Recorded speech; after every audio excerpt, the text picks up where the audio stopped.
श्रीगणेशाय नमः।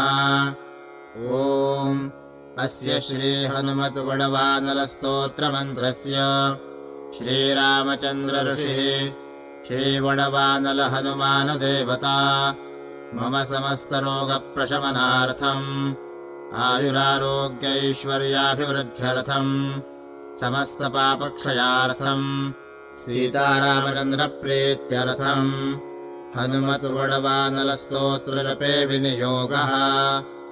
ॐ ह्रां ह्रीं ॐ नमो भगवते श्रीमहाहनुमते प्रकटपराक्रम सकलदिङ्मण्डलयशोभितान् धवलीकृतजगत्त्रितय वज्रदेह रुद्रावतार लङ्कापुरीदहन उमा अमलमन्त्र उदधिबन्धन दशशिरः कृतान्तक सीताश्वसन वायुपुत्र अञ्जनीगर्भसम्भूत श्रीरामलक्ष्मणानन्दकर कपिसैन्यप्राकार सुग्रीवसाह्य रणपर्वतोत्पाटन कुमारब्रह्मचारिन् गम्भीरनाद